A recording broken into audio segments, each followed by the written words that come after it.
tak apa, mungkin Doktor. tengah sibuk kot, tak apa. Doktor Irwan tu kata dalam komen tu laptop tak ada mic. Oh, okay. No problem. Okay. So tak apalah, kita start lah kita punya kelas hari ni. Sorry. Saya guna dua laptop ni. Yang tadi tak ada mic. Okay, saya boleh cakap. boleh. Silakan. Assalamualaikum warahmatullahi wabarakatuh. And very good afternoon lah. Dan salam sejahtera kepada IR Satuan dan semua pelajar IMK.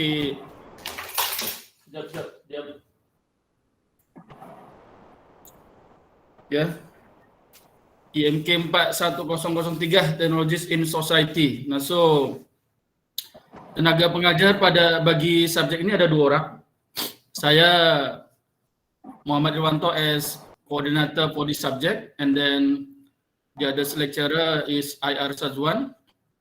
Nah, so untuk subjek ini kita bahagilah untuk lecture yang awal-awal ini dalam 3 minggu awal IR Sazwan, kemudian lepas itu sampai pertengahan semester pertama ya saya akan handle ya part of the principle of the Malaysia law, kemudian law of the thoughts, kemudian dia punya law of the contract, lalu property intellectual properties law, and the last is ethics in engineer ya untuk part saya. Nah, kemudian ini untuk subjek ini separuh semester yang terakhir kita ada sulam program. Mungkin AR Sazwan udah bagi tahu. Ya, AR Sazwan udah bagi tahu bahwasanya kita ada sulam program yang mana nanti pelajar masing-masing buat kumpulannya. Nanti masa kelas session saya bagi detail lagi ya apa yang nak kita buat. Ini lagi banyak untuk sulam program, mana lagi banyak itu separuh semester yang terakhir untuk sulam program saja. Ya, mungkin itu aja AR Sazwan daripada saya. Terima kasih banyak. Terima kasih. Oke, yang ini saya close AR ya. Yang satu lagi tetap. Ya, boleh. Oke, terima kasih AR Sazwan dan semua pelajar. Assalamualaikum warahmatullahi wabarakatuh. Waalaikumsalam. Terima kasih. So, seperti yang maklum lah, saya dah brief lah last week mengenai kita punya kelas lah, start daripada week 1 sampai week 3 saya handle, kemudian week 4 Prof akan handle lah untuk seterusnya sampai ke sulam program saya akan join kembali lah. Okay, so untuk hari ini kita masuk bab safety and risk management. Okay, so ni subtopik kepada identifying types of hazard lah.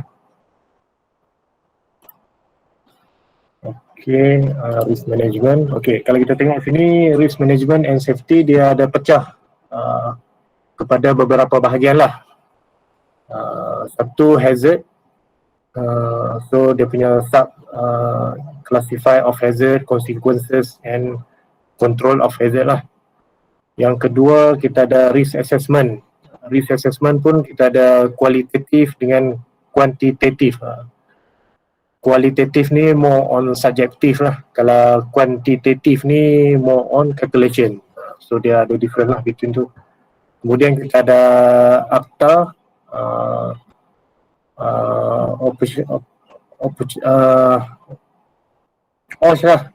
Occupational Safety and Health. And then kita ada Factory and Machine Act. Yang ni last week kita ada brief sikit. Kemudian kita ada HIRAC.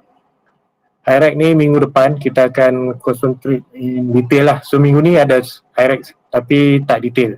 So minggu depan kita akan masuk lagi detail. In HIRAC, and then risk monitoring and risk control. And then last kali is OSH lah. Occupational Safety and Health. So benefit of OSH and constitute of OSH. Okay. So what is safety and health program? So dia lebih kurang macam safety at workplace lah, kali dengan safety and health program. So systematic plan to identify and control hazard and respond to emergencies. So kalau kita tengok balik last week saya ada explain bila company yang dah establish safety and health program ni dia lagi better lah compared to yang tak ada sistem ni. So the program lays out responsibilities, resources and procedure for keeping the workplace safe and healthy. So objective to integrate safety and health into a work practice and condition lah. Okay. So yang ni last week pun ada kita masuk juga sikit OSHA punya act ni. So one of the general duties as prescribed under the Occupational Safety and Health Act 1994. So yang ni dia dah provision dia to employer to provide a safe workplace to their employees and their related person lah. Yang ni pun last week kita dah explain. Okay, why managing safety and health? So satu dia applying our normal principle that prevention is better than cure. So apa-apa pun prevention is better than cure lah. Sama juga untuk di tempat kerja ataupun di rumah ataupun dari segi kesihatan kita, prevention tu better daripada kita nak berubat. Contohnya macam sekarang ni SOP COVID apa semua tu adalah prevention lah. Tapi bila dah kena tu dia macam-macam masalah lah. So saya punya kawan pun ada seorang yang kena COVID baru ni up to stage 4 walaupun fully vaccination. Tapi alhamdulillah lah dah sembuh dah. Tapi dia punya side effect dia sebelum ni sihat, lepas kena COVID dia kena kencing manis. So better kita jagalah SOP, kita prevent benda tu daripada kena kat kita. So insyaAllah. And then since the day of the Industrial Revolution when the most factory were death trap for the workers, legislation has steadily improved health and safety at work. So by protecting kita punya staff ataupun workers, so kita boleh reduce absenteeism lah. So bila ada masalah kesihatan, masalah keselamatan, ramai pekerja-pekerja dia ambil MC. So dia tak datang kerja ada atas masalah kesihatan. So satu lagi kita ensure that kita punya workplace more efficient and productive. So company-company yang establish sistem safety and health program ni, dia punya workplace dia more efficient lah and productive. Contohnya maksudnya bila staff semua dalam keadaan selamat, happy, mental okay, sihat, so dia produktif, more produktif. Yang ni dia menguntungkan kedua-dua pihak lah, syarikat dan pekerja lah juga. Lepas tu lagi dia boleh reduce downtime caused by illness ataupun accident. So bila tempat kerja kita tak selamat ataupun tak selamat dari segi kesihatan ataupun keselamatan, dia boleh cause sakit lah ataupun kemalangan lah. So the ultimate ni dua lah, satu untuk pekerja, yang kedua untuk organisasi ya. So dia boleh save business money. So dia actually ada 3 good reason lah why kita managing health and safety ni. Satu moral. So maksudnya dari segi kesihatan apa semua, keselesaan pekerja, tak ada masalah kesihatan, tempat kerja selamat. So bila kita datang kerja tu pun tak ada lah kita fikir selamat ke tak selamat kan. Kadang-kadang macam contohnya macam lombong arang batu kan, setiap kali nak pergi kerja tu memang memang at high risk lah, sebab kita duduk dalam tanah berpuluh-puluh meter, beratus meter kan. So yang tu saya tak tahulah sama ada sistem safety and health program ni ada dekat macam tempat-tempat macam tu lah. Tapi untuk kilang-kilang, untuk industri apa semua, dia akan establish lah benda ni. Yang kedua tadi, ni yang 3 good reason lah. Yang kedua dari segi financial lah. Bila company produktif, pekerja pun kurang ambil MC, kurang pergi klinik, so dia good untuk financial untuk company punya profit lah. And then satu lagi last, legal lah. So safety ni dia libatkan dengan legal. Okay. Okay, yang ni OSHA 1994 requirements. Yang ni last week pun kita dah highlight lah. So for all industry, kalau exceed 5 employees, dia kena ada policy, safety and health policy. Kalau dia more than 40 employees, dia kena ada safety and health policy dengan safety and health committee. Yang ni kita dah explain lagi tu. So untuk for high risk industry, for example construction, building, gas, oil and gas apa semua kan, more than 100 employees, dia kena ada safety and health policy, dia kena ada committee juga, lepas tu dia kena ada certified safety and health officer. So HSO lah, health and safety officer. Yang ni competent under DOSH lah.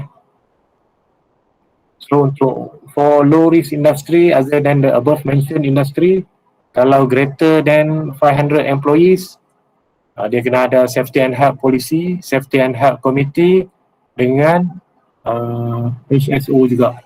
So maksudnya kalau high risk lebih pada 100 dah kena ada dah HSO. Tapi kalau low risk company, industri lebih pada 500 baru dia perlukan HSO lah. Tapi untuk industri yang kecil less than 100 tu tak perlulah. Less than 500 untuk low risk industry, untuk high risk industry less than 100 employees tak perlu. Macam tu. So process safety. So what is it? Process safety is defined as a discipline that focus on the prevention of fire, explosion and accidental chemical release at chemical process facilities. Such events don't only happen at chemical facilities, they occur in refinery, offshore drilling facilities and etc. Even in steel industry, cement industry pun dia kena ada process safety lah. Another definition is that process safety is about the prevention of ataupun preparedness for mitigation of ataupun respond to ataupun restoration from catastrophic release of chemical or energy from a process associated with a facilities. Dia preventing fires lah, explosion ataupun accidental chemical release. Kalau proses safety ni lah. So selalunya yang deal dengan hazardous material macam refinery, oil and gas lah. Lepas tu kalau ada industri yang pakai coal, pulverized coal pun bahaya juga.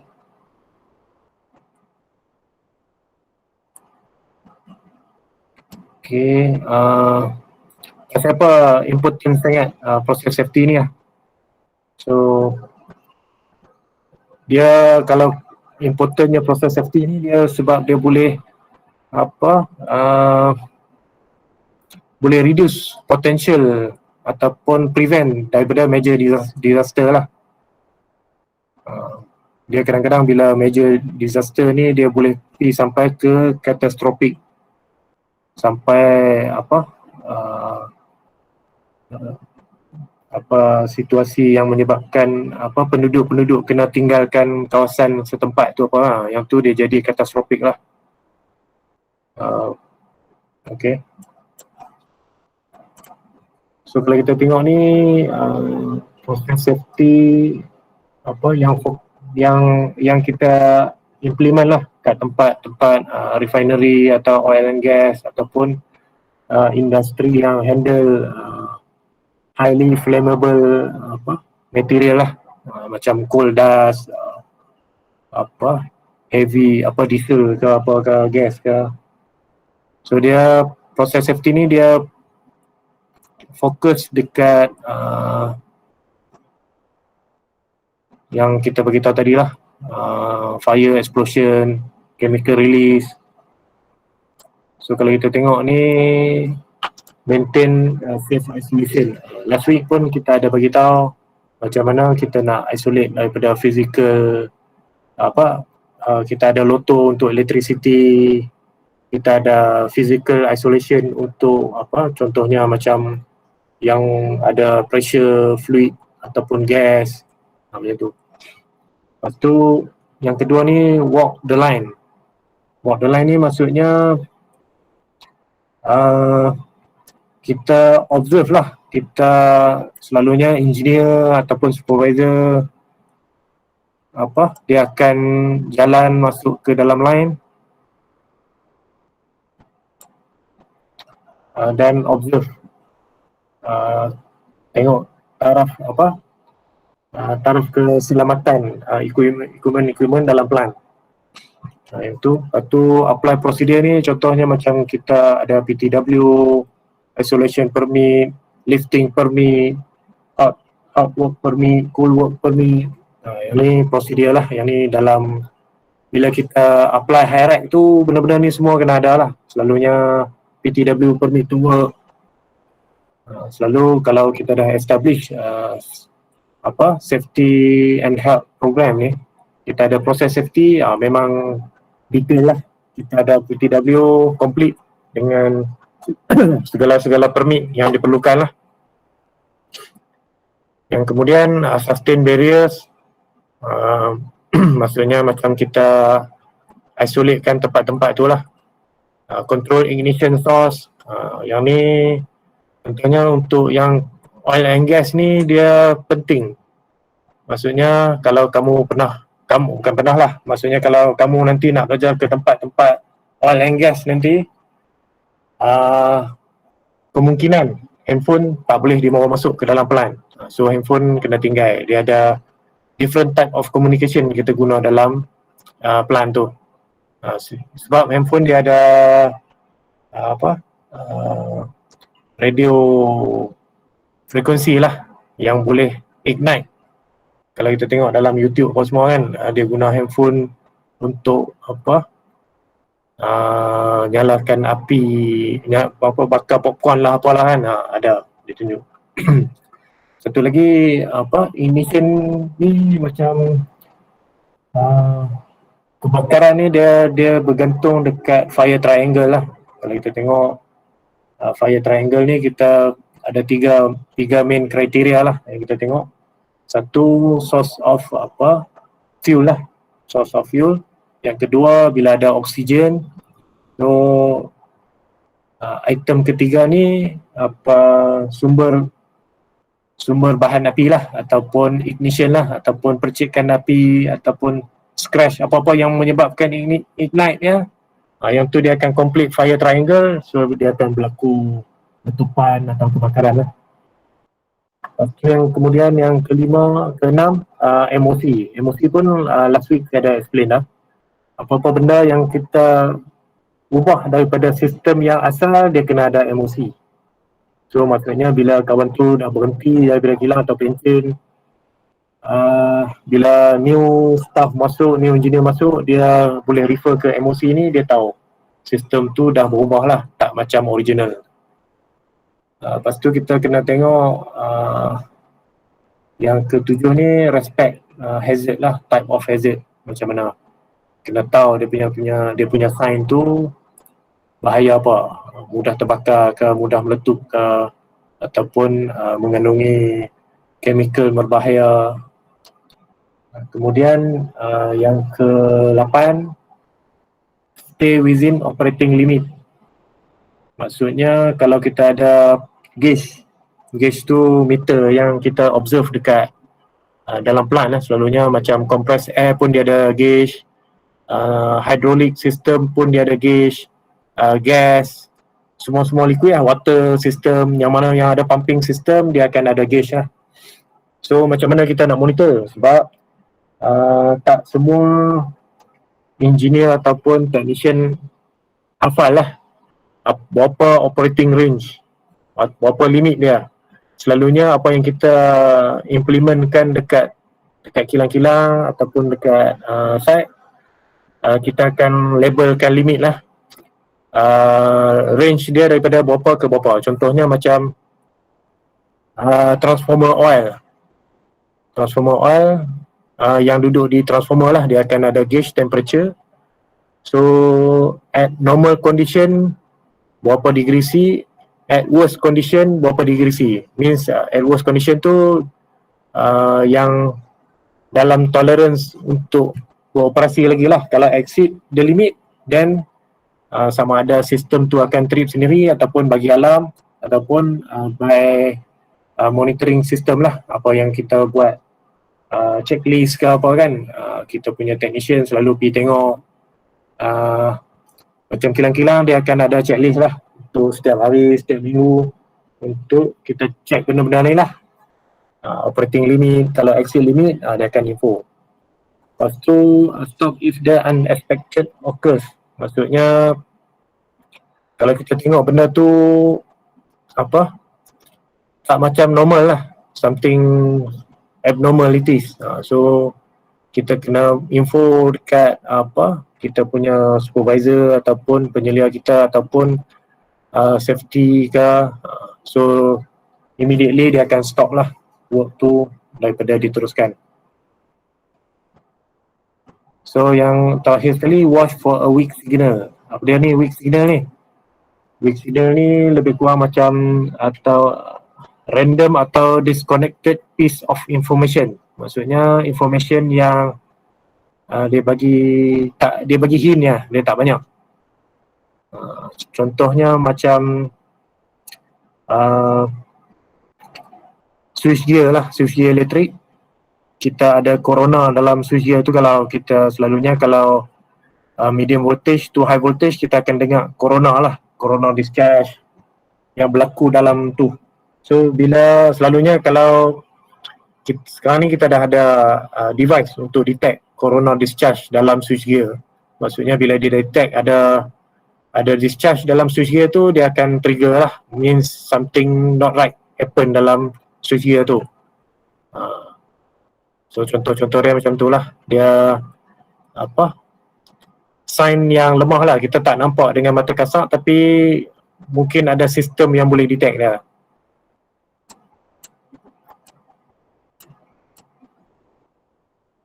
Okay,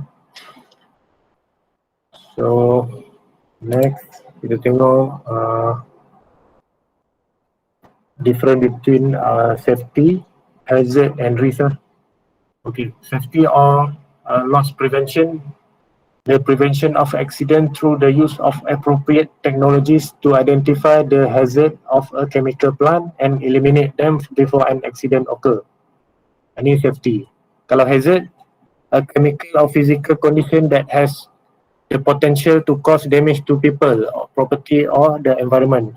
Hazard ni benda-benda yang boleh menyebabkan, dia ada potensi untuk menyebabkan kerosakan, sama ada dekat berlaku dekat human, pekerja, ataupun harta benda awam, harta benda syarikat, ataupun worst sekali ke environment lah. Environment ni dia effect semua lah, people effect, environment, property pun dia effect.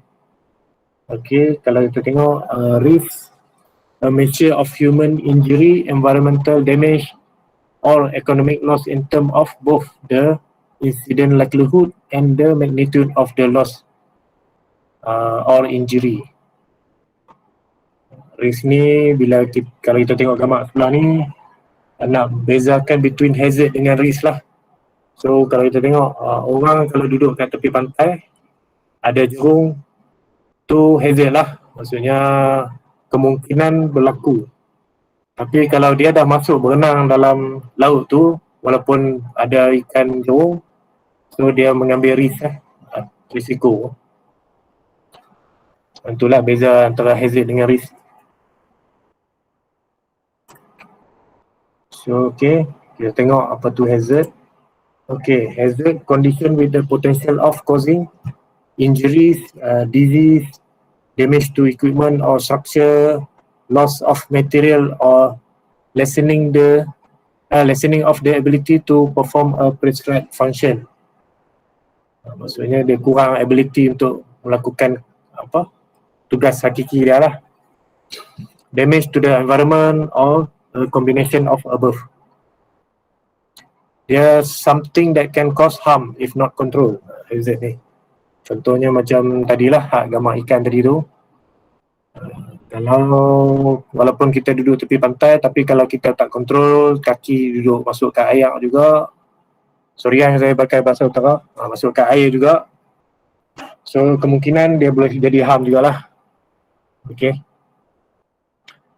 Okay, selalunya workers don't create hazard. Hazard are often built into workplace. Maksudnya hazard tu akan ada dalam environment kerja kita. So kita sendirilah kena manage hazard tu. Macam mana kita nak kawal dia. Sama ada dengan PPE, engineering control. Macam tu lah. So kalau kita tengok gambar ni, work processes can be designed to prevent accident and illness. Existing hazard should be removed from the workplace. Maksud dia tu hazard yang boleh kita hapuskan lah. Contohnya ni macam air, macam ni kan water ni, spillage ni. Yang ni boleh prevent ni. Lepas tu kalau kita tengok ni table ni boleh proper tidy up, ikut proper piping dia. So kita boleh reduce hazard untuk pekerja ni lah. Tersepak, terjatuh, electrocution ke apa semua kan. Lepas tu tengok ni sign no smoking tapi keep smoking. Dia mesti ada sebab kita letak no smoking. Sebabnya kawasan tu mudah terbakar lah. Macam saya cakap tadi, kalau complete fire triangle tu, so berlakulah kebakaran atau letupan kat tempat-tempat tu. Lepas tu fire exit, pintu dihalang. So bila berlaku kebakaran, tak ada tempat kita nak lari. So ni hazard yang kita boleh hapuskan. Yang ni ergonomik punya isu. Patutnya kita ada sistem kita ada forklift ke ataupun alat tools yang proper tools lah, instead of kita angkat tong drum ni macam tu kan. Yang ni boleh cause back injury. Lepas tu hard head area contohnya. Yang ni ada hoist punya hook lah. So dia duduk sama level dengan kepala. Tapi topi pun tak pakai. So macam mana nak eliminate hazard ni? Sama ada benda-benda ni tak boleh letak di sini lah. Ataupun kena parking kat tempat yang tinggi lah. Hoist ni maksudnya dia boleh up and down lah. Tapi kalau yang ni tempat simpanan, then dia kena simpan kat tempat lain lah. Okay. Okay, yang ni kita punya sistem hazard identification and risk assessment procedure. So kalau kita tengok system description, lepas tu hazard identification, lepas tu scenario identification. Selalunya macam sebelum kita prepare high-ride, kita kena tengok dulu benda-benda ni semua. Kita tengok dulu sistem dia macam mana. Lepas tu kita identify hazard dia dekat tempat-tempat tu, apa hazard yang ada. Lepas tu senario dia macam mana, keadaan kita bekerja macam mana. So tengok accident probability ataupun accident consequence. Tengok. Lepas tu risk determination. Lepas tu sama ada risk and or hazard acceptance. Kalau accept, kita boleh build and operate system ataupun build or operate system terus. Kalau tak accept, So kita kena modify lah, kita kena buat proses or plan, proses or plan lah, process operation, emergency response and others lah. Okay. Next. Okay, yang ni refer to gambar tadi juga. So after description of the process is available, the hazard are identified. The various scenario by which an accident can occur are then determined. So this is followed by concurrent study of both probability and the consequence of the accident. So sama macam saya explain tadi lah. So if the failure rate data on the applicable equipment are not available, then risk assessment procedure cannot be fully applied. Okay, ni jenis-jenis hazard lah. So tengok betul-betul hazard ni. Dia ada mechanical hazard. Mechanical hazard ni more on moving part lah. Benda-benda yang bergerak. So kalau industri pembuatan banyaklah moving part ni. Physical hazard ni depend lah situasi kita, working at high ke macam mana kan. Chemical hazard ni macam mana kita handle chemical, sama ada benda tu mengakis ke ataupun boleh menyebabkan kanser ke. Biological hazard yang ni macam more on the kesihatan lah. Ergonomical hazard yang ni cara kita bekerja lah, cara angkat tadi, macam tadi example dia angkat tong drum tadi, tu ergonomical hazard lah. Duduk di office lama atas kursi pun tak bangun-bangun pun hazard juga, dia akan jadi back pain. Lepas tu environmental hazard, hazard yang menyebabkan kerosakan alam sekitar lah. Contohnya pelepasan bahan-bahan bahan-bahan terlarang ataupun sisa-sisa terjadual ke dalam sungai, menyebabkan kerosakan alam sekitar lah. Organization hazard, yang ni pun ada. Yang ni kalau organization yang tak boleh manage dia punya staff hazard, dia tak boleh manage staff punya macam stress lah. So dia akan jadi hazard lah. Dia akan depression. So dia akan start jadi dia akan ambil MC. Lepas tu productivity berkurangan, macam tu. Last kali electrical hazard lah.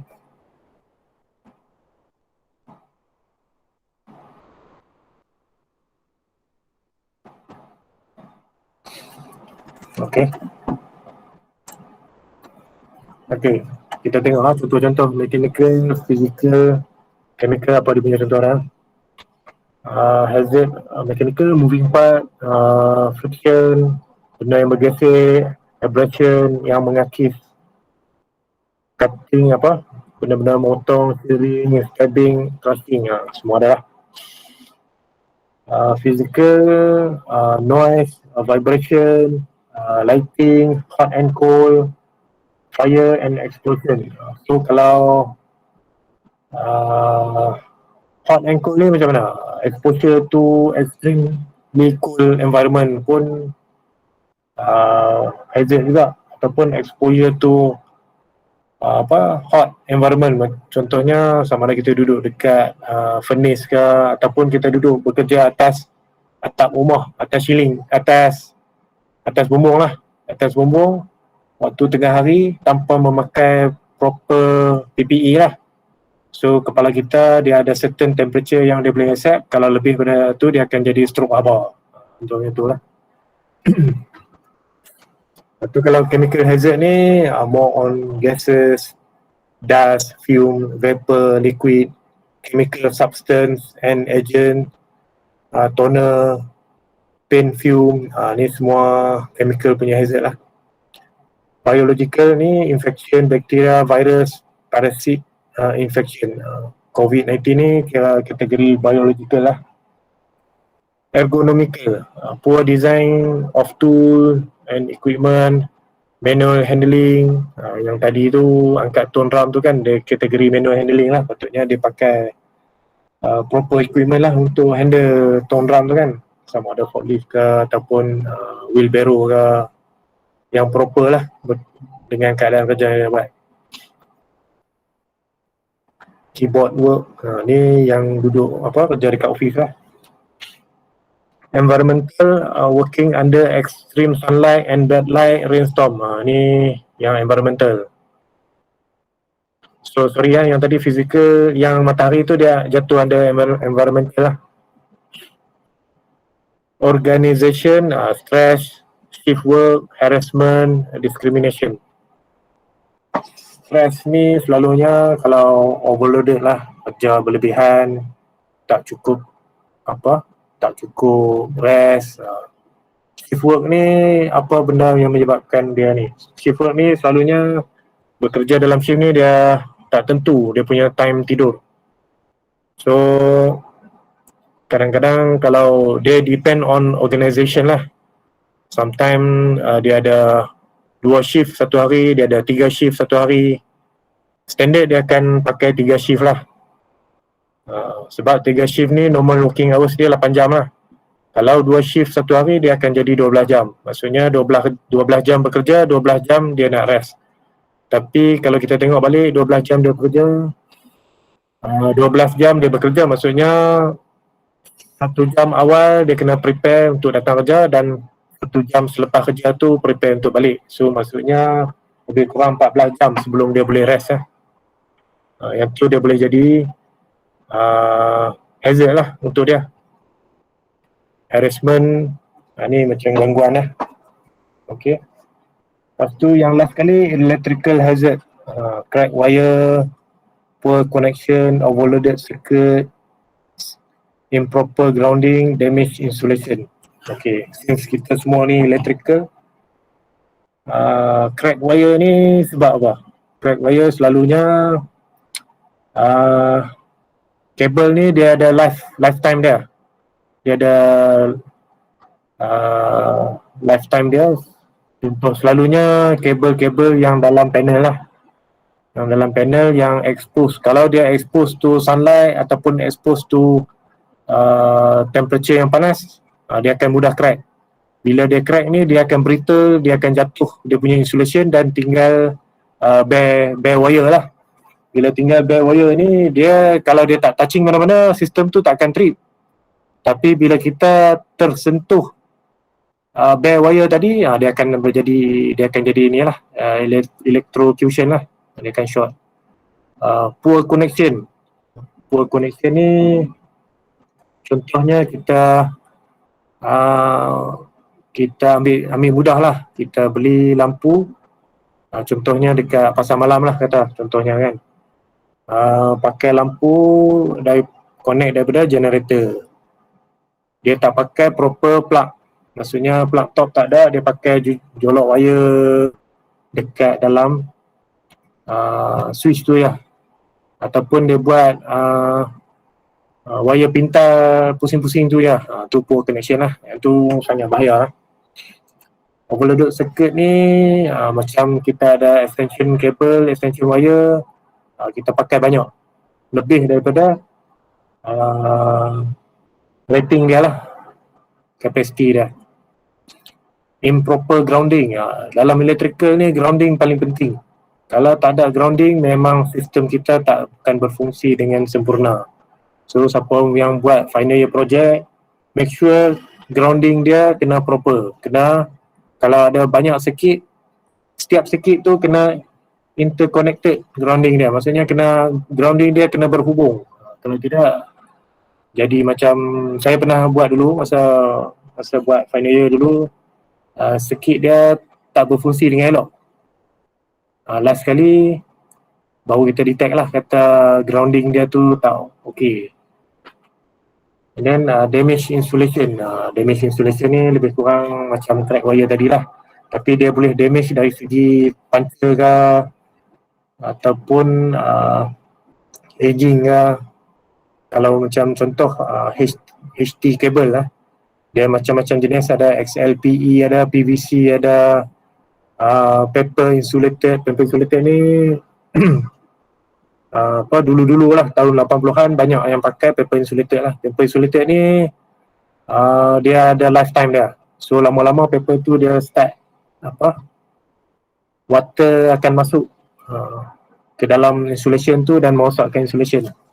So bila rosak insulation, dia akan rosakkan kita punya kabel punya screen lah. Okay.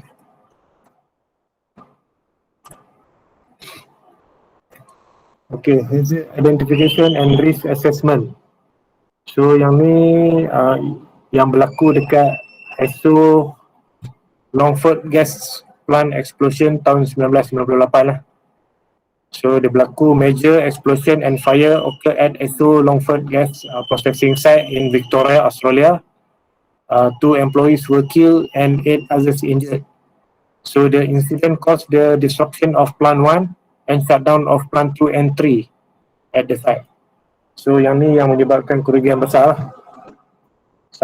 Plant 1 yang berlaku letupan dekat plant 1, tapi dia efek sekali plant 2 dengan plant 3. Maksudnya 3 plant sekali tak boleh jalan.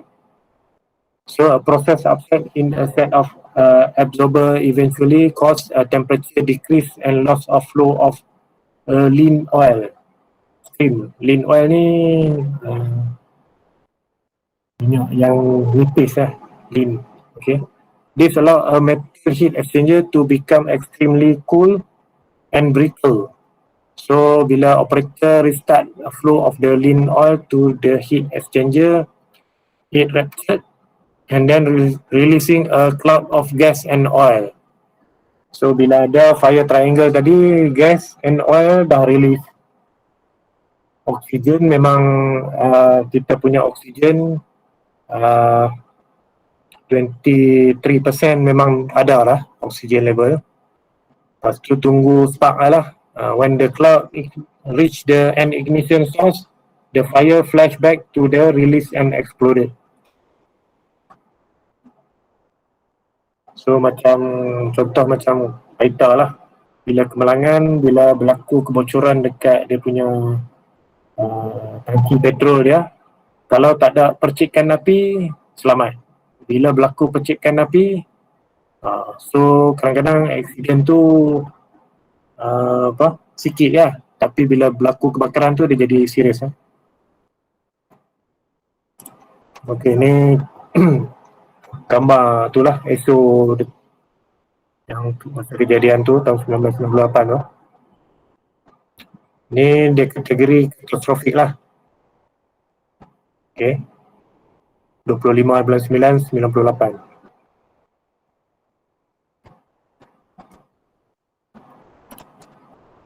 So apa sebab dia? So investigation conclude that the immediate cause of the incident was loss of lean oil flow leading to a major reduction in temperature. Macam yang tadilah. Embrittlement of the steel shell. Selalunya kalau extreme cool, besi pun boleh rapuh. Selalunya nitrogen lah. Nitrogen ni dia extremely cool. Kalau kena besi dia boleh brittle lah. Even kalau kita punya badan jari kita expose to extreme cold pun, selain dia jadi frostbite, dia akan boleh patah lah kalau dah sampai ekstrim tu kan. So dia brittle lah. So this was followed by introduction of hot lean oil in an attempt. Dia actually sistem tu brittle ya. Maksudnya gas tu release kat udara lah. Tu ada percikan api dan terbakar. Sebab tu tadi yang bila oil and gas kita tak boleh bawa handphone, tak boleh bawa lighter. Lepas tu baju pun pakai anti-static. Equipment dalam plant pun semua explosion proof. Maksudnya tak akan berlaku percikan api. Even dia pakai motor elektrik pun tak ada percikan api berlaku kalau explosion proofnya equipment lah. Okay.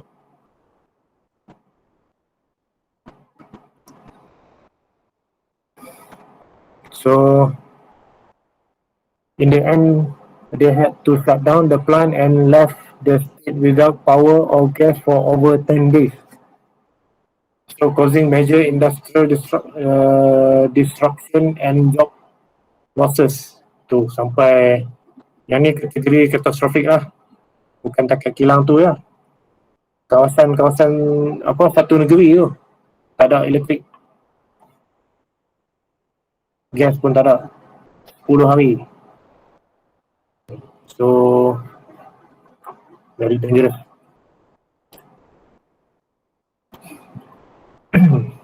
Okay, hazard identification and risk assessment. So gas plant 1 had not been subject to a hazard identification study and had been done for other 2 gas plant at the site. So plant number 1 tu dah tak boleh buat dah lah hazard and identification ni dah. So dia buat dekat another 2 gas plant lah.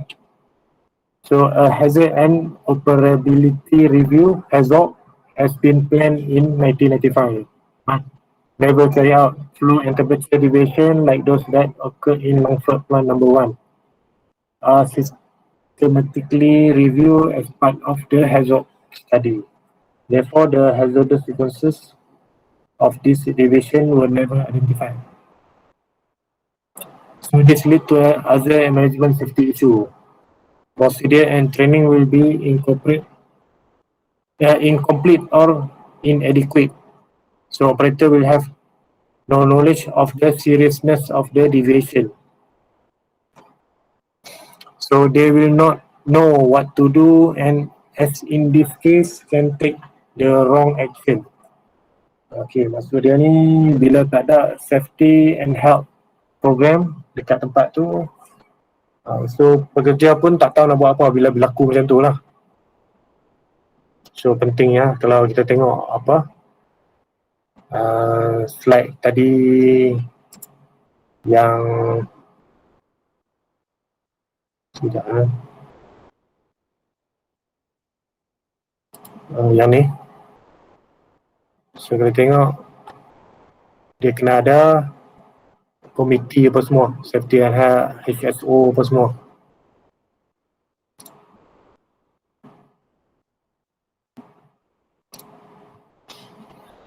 Okay. So 3.20 kita break sekejap. So nanti kita akan kalau tak break nanti dia jadi ergonomic hazard. Duduk lama-lama kan.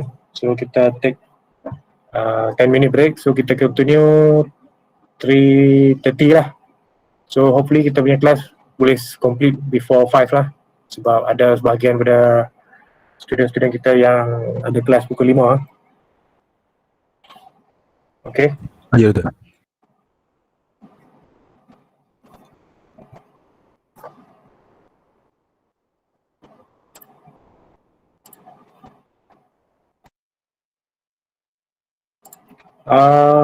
Time break ni boleh tengok balik dekat list of hazard tadi ni, semua jenis hazard tadi sebab sebelum habis kelas kita petang ni kita akan ada buat aktiviti sikit. So tengok apa, hadamkan dulu jenis-jenis hazard tu lah, nanti kita nak pakai. Okay. Okay, betul.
Okay, tengok yang bahagian ni. Sementara break ni. Okey tak?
Untuk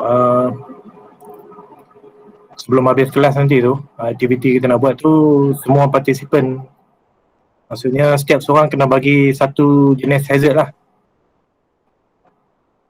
So sebab tu saya get ready. So saya ada tunjuk foto nanti. So seorang bagi jenis-jenis hazard yang ada lah dekat based on gambar yang kita beli tu. Oh, okey tak?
Okay, kita continue.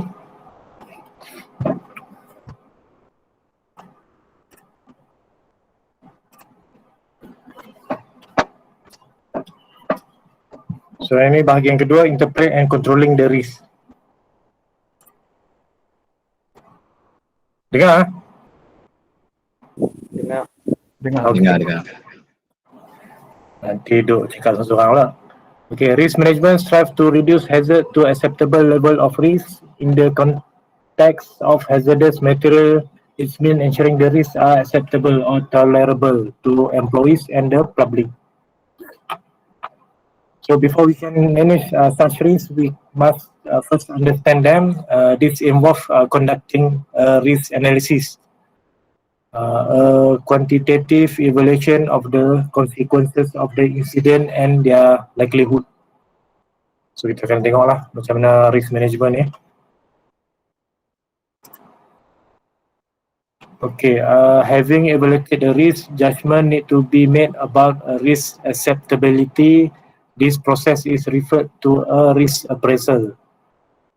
Its outcome is the identification of appropriate risk criteria.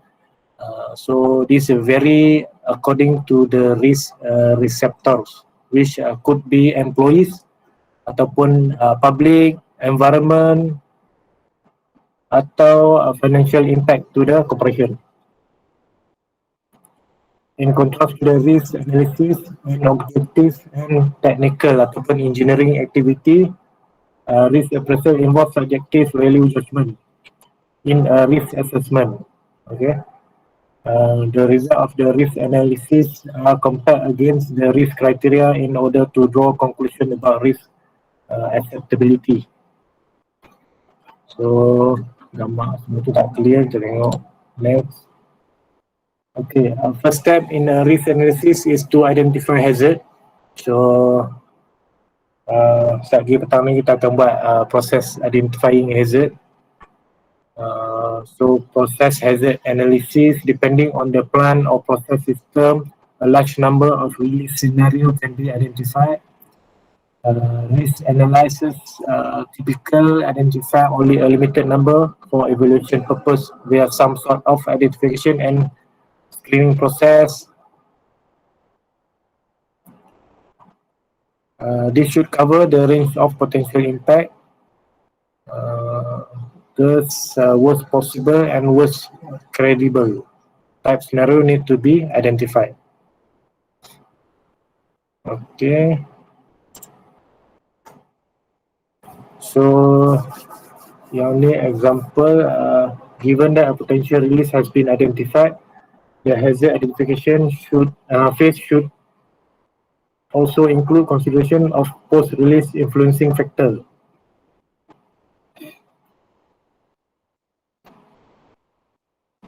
So tengok ni, if the release vapor or liquid, tengok pelepasan tu dia sama ada dalam bentuk wap ataupun cair. Could be faced with a toxic release situation, fire or explosion hazard. Kemudian if the point of release in the confined location, confined space ni dia kategori lain pula ni. Dia kena competent person juga masuk confined space ni. Sebab tu dia ada specify lah confined space ni. If shielding possible or sheltering, okay, is available mitigation successful, maksudnya existing mitigation tu berjaya tak berjaya. What are the meteorological condition, stability class, wind speed, ambient temperature, is the wind blowing towards the hypothetical receptor or interest of interest. Ini contoh-contoh hazard identification lah.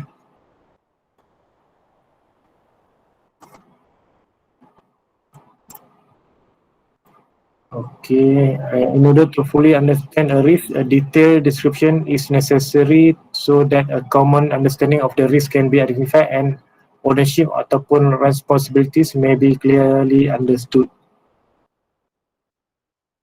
So yang ni dia punya contoh lah.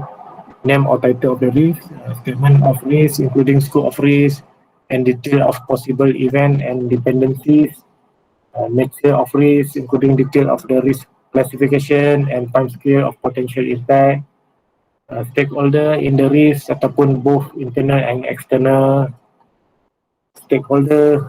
Stakeholder ni lebih kurang macam pekerja lah juga ni.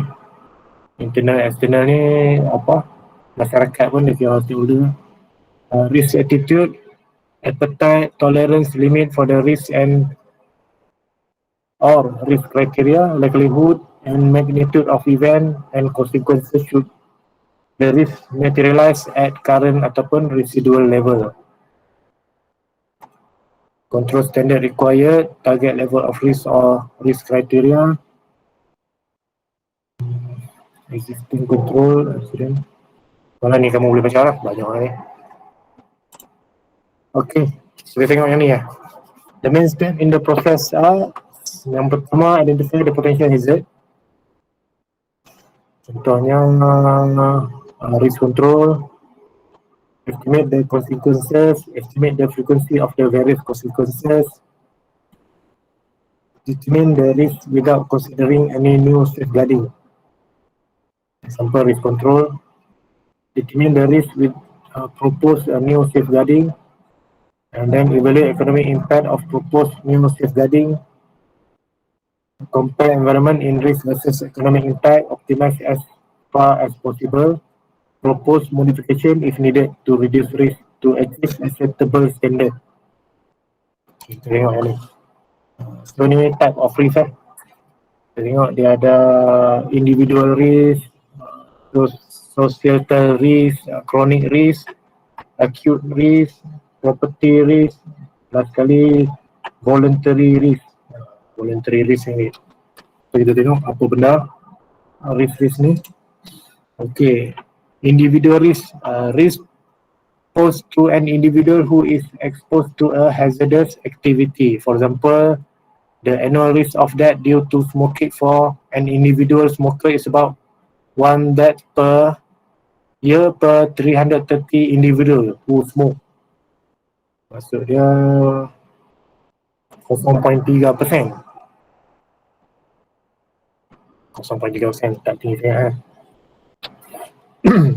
So the risk posed to a societal group who are exposed to a hazardous activity. It is the summation of individual risk for actual person within the vicinity in question.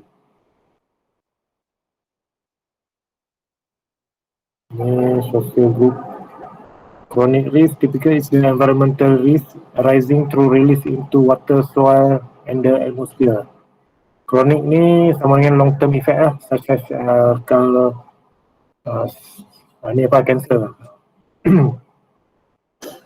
Maksudnya apa, hazard yang apa, risk bila apa, bahan-bahan buangan terlarang sisa terjadual buang dalam air tu,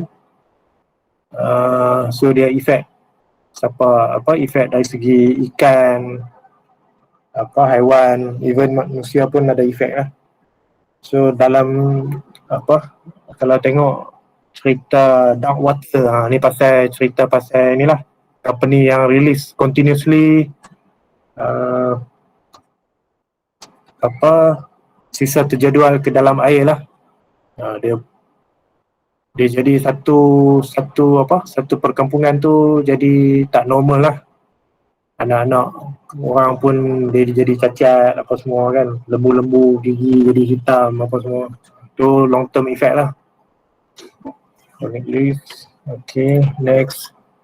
Acute risk, typical rapid or short term caused by exposure to fire, blast or highly toxic chemical. Acute ni short term effect lah. Usually burn, damage to body, all that usually expressed as percentage chance of mortality. Yang ni macam kita expose to gas-gas beracun, yang tu dia kategori short term effect lah. Lepas hidu-hidu tu suddenly collapse. Satu lagi macam Kalau dekat rumah, tempat mana yang bahaya ni? Ada toksik ni. Selalunya kita punya ni lah, manhole untuk tu kita punya bahan sisa buangan. Selalu dia akan berkumpul gas-gas berbahaya dalam tu. Bila kita buka terhidu, kadang-kadang bahayalah. Dulu banyak kes sebelum ada safety and health program ni, banyak kilang-kilang yang pemprosesan ikan, dia bila lepas buka tong simpanan ikan yang besar lah, so mati seorang takut risk. So yang seterusnya, damage to property and usually divided into on-site risk to plant, off-site risk to the surrounding area. Yang ni sama ada efek dekat kita punya plant ataupun surrounding area lah. Voluntary risk, risk that you choose to expose yourself. So kalau kita tengok gambar ni, risk yang dia ambil sendiri lah. Apa dia risk dia tu? Contohnya kalau dia punya parachute tak terbuka, tu risk yang dia pilih sendiri lah. Dia dah turun tempat macam tu, memang dia punya life dependent dekat parachute ya. Benda lain tak ada. So yang ni extreme sport lah. MotoGP apa semua tu, semua ekstrim lah.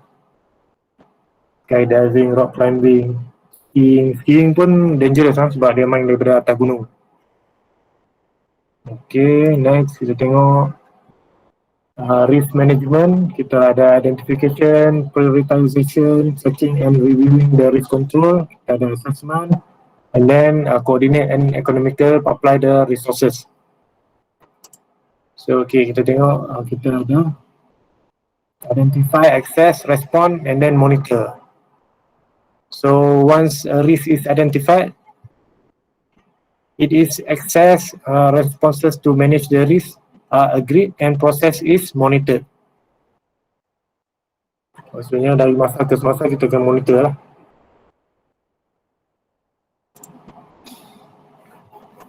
So yang ni explanation dia, risks are identified on an ongoing basis through a formal risk identification workshop as well as during day-to-day activities. Ni access, identify the risk, respond.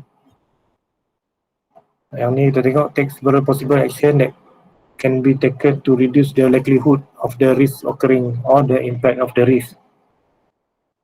Monitor, progress of the risk response need to be monitored and controlled. So with corrective action taken if needed. Okay. So yang ni risk identification. Yang ni saya akan go through very fast sebab next week kita akan go in detail lah untuk risk identification ni. So kita ada project risk workshop, project team, planning, stakeholder management, project team meeting, user requirements and design. Okay, so macam mana kita nak assess the risk? Kita ada kualitatif, kita ada kuantitatif. Macam saya cakap tadi, dia kualitatif ni subjektif ataupun perception lah. Kuantitatif ni dia objektif ataupun probability of occurrence frequency. Ini dia ada calculation lah.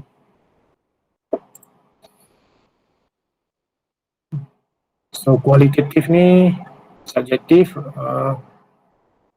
Risks are usually presented in the risk assessment metric, which is then used to explain the risk to relevant stakeholder. The risk assessment method is the most effective but typically difficult to fund or budget for. Maksudnya high-rec ni kita tak boleh, risk assessment ni lebih kurang macam high-rec lah. Maksudnya high-rec ni kita tak boleh diguna pakai untuk kita nak minta bajet dekat management. Contohnya bila kita buat high-rec tu, kita nak tunjukkan hazard dia, risk dia, tapi dia tak efektif lah untuk kita guna nak dapatkan bajet untuk kita upgrade ke nak buat sesuatu lah. So dia akan gunakan yang kuantitatif dia, yang calculation of losses apa semua. So dia due to lack of numerical estimate. So kamu dah start kerja nanti untuk management dia kira dollar and cent dia tak kira yang lain. Okay. So kita tengok risk assessment, dia ada impact and likelihood. So dia ada macam-macam. Yang saya tunjuk example ni 4x4 lah. Detail, sum, significant, no longer viable. Likelihood, very unlikely, unlikely, likely and very likely. So yang ni kita nak buat assessment, kita tengok impact multiply by likelihood, baru dapat dia punya risk. So kita tengok. So ni dia punya scale lah, nanti kamu tengok scale dia macam mana. Okay, ini untuk impact scale. So kalau tengok yang scale nombor 4 ni no longer be viable.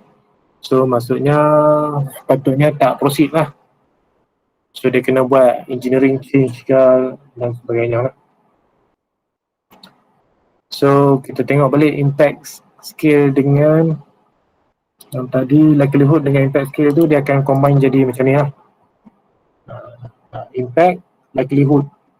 So bila kita identify the risk tu, kita tengok lah dia jatuh kategori mana. So ni priority last kali lah. Ini second priority, ni first priority. Maksudnya lagi bahaya ni lagi first priority lah.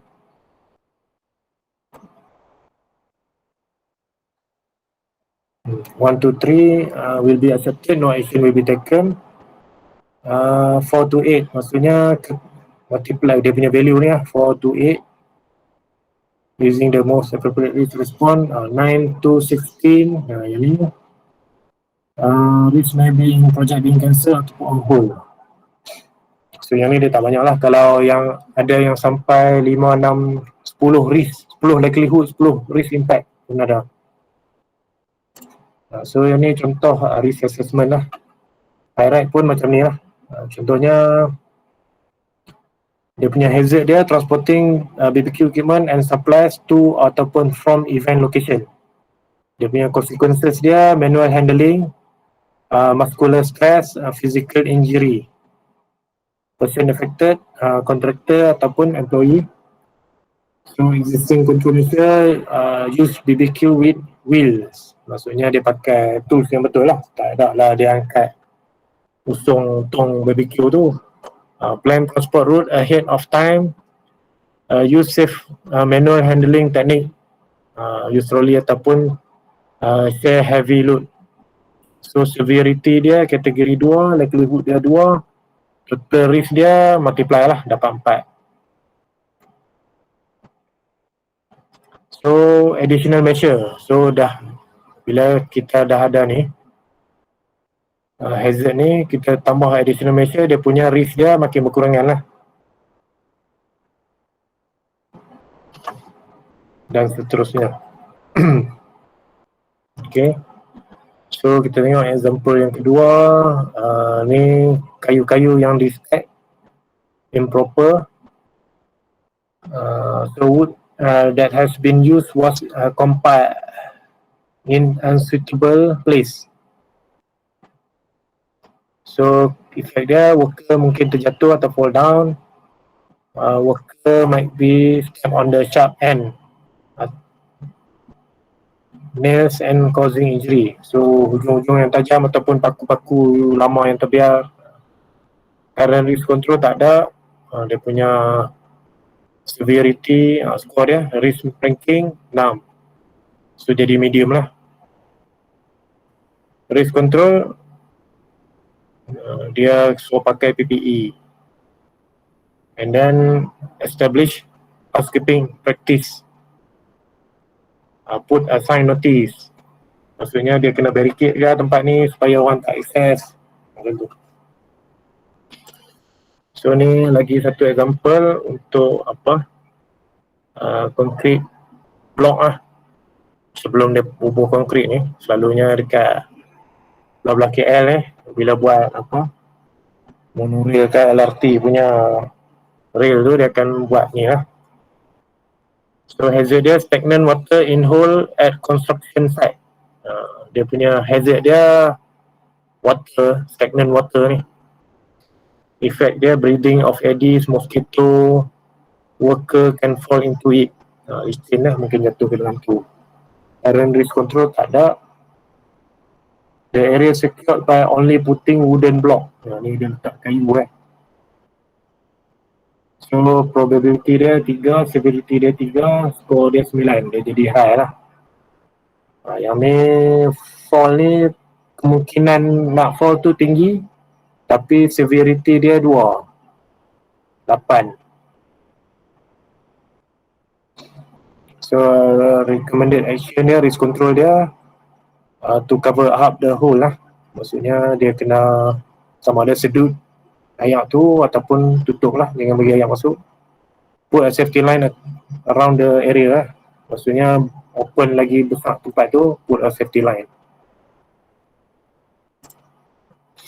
Okay, untuk risk assessment quantitative risk analysis, on the other hand, is objective. It uses verifiable data to analyze the effect of risk in terms of cost overruns, scope creeps, resource consumption, and schedule delay. Ultimately, the purpose is the same. The difference is that it takes a more scientific, data-intensive approach. So, in layman terms, dia quantitative risk analysis ni dia punya 40% chance of occurring. Ni dia bila kita klik ni kita boleh tahulah berapa percentage nak berlaku apa semua kan. Berapa kerugian yang akan terjadi, berapa hari kilang kena tutup ataupun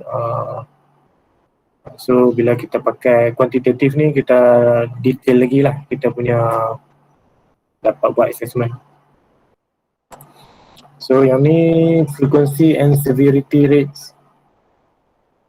Frequency rate to determine the frequency of accident or injury or severity of injury. The methodologies are similar in all cases, but the base use may differ.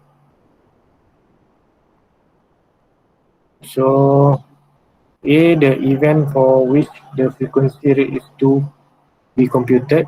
B, numerical base. C, exposure. So, ni dia punya formula lah. Okay, macam mana kira kita tengok. So, kita ada dua jenis. Frequency rate B, tengok. Kalau kita pakai ANSI, American National Standard Institute, dia pakai 1 million man hours. Kalau Bureau of Labor Statistics, dia punya B dia guna 200,000 hours per year. Macam mana dapat 200,000 per year ni, dia pakai 100 workers, kerja 40 hari dalam seminggu, so 50 minggu setahun. So bila kita multiply balik, kita akan dapat 200,000 lah. So macam mana dia nak guna base tu. Dan kita tengok yang ANSI ni 18 accident and then work total 1.2 million hours, and then same period there were 6 disabling injuries. So kita tengok nombor satu ni accident frequency, 18 accident per year. So bila kita calculate 18 accident kali 1 million bahagi dengan actual lah, so dapat 15 per million man hours. So injury frequency rate, yang ni kita ambil 6, kita multiply balik dengan 1 million hours. Man hours tu divide by 1.2 million actual, dapat 5 per million man hour. So kalau kita tengok BLS ni dia different, dia pakai 200,000, tapi base lah berubah, yang lain semua sama. So dia dapat 3 per 200 man hours. Tapi kalau kamu tengok balik, actually benda yang sama lah. Macam mana tu 200,000 nak bagi dapat 1 juta, multiply by 5 kan. So yang ni pun kalau multiply by 5 dapat 15 lah juga. Yang ni 200 pun dapat 5 juga lah. Ni American dua-dua ni. Okay. So when frequency rates are cited, it is necessary to know the base issues in severity rate. Some industry rate may be high but injury may be minor. Other industry few accident low rates but injury if occur may be severe. Depend apa nature of work.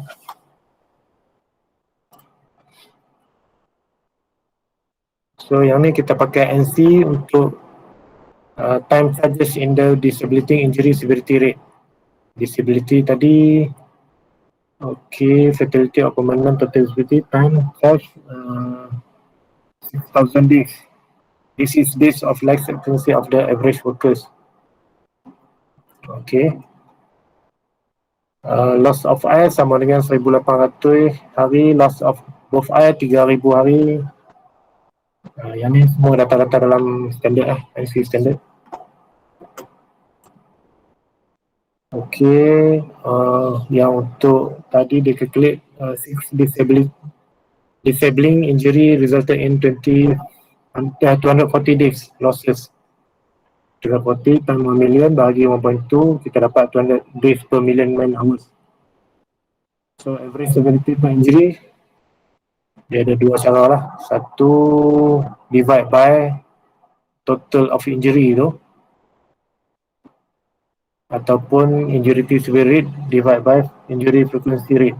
Frequency rate tu dapat daripada kalkulasi mula tadi lah. Ini injury frequency rate.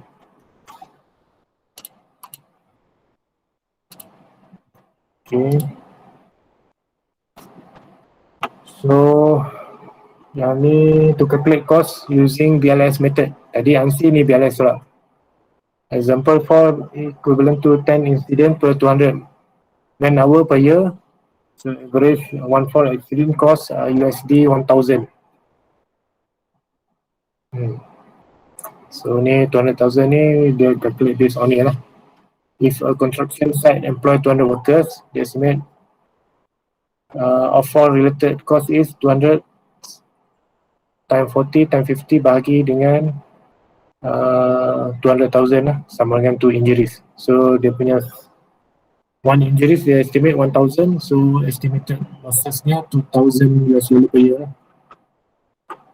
Dia more on, dia detail sikit lah compare to yang qualitative tadi. So yang untuk hari ni kita dah habis lah. So next week kita akan continue in detail lah, high-rate, hazard identification, risk assessment, risk control. Kita tengok balik risk tadi in detail lah. Macam mana apa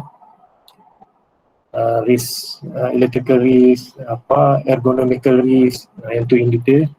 Controlling and monitoring and reviewing the risk, and then last kali OSHA lah. Okay.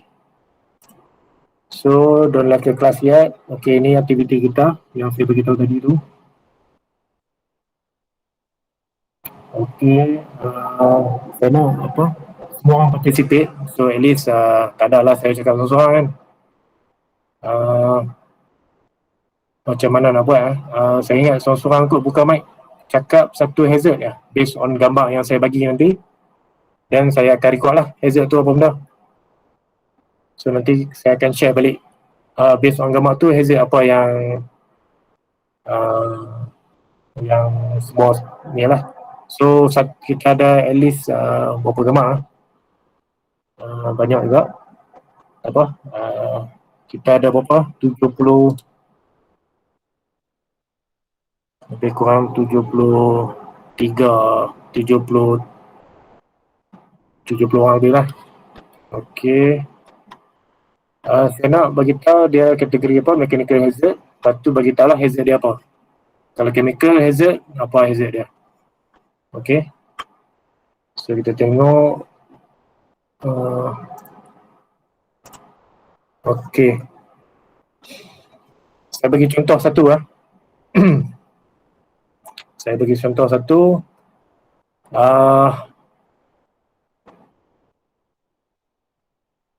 Contoh satu. Okey. Kategori yang mana yang ni pembelian ni. So working at high, hazard dia physical hazard, working at high without a proper harness lah. So improper use of tangga ni, lepas tu dia tak pakai harness, lepas tu dia working at high, so potential dia falling down lah. Okay. Okay, saya ada list nama untuk semua orang. Sana.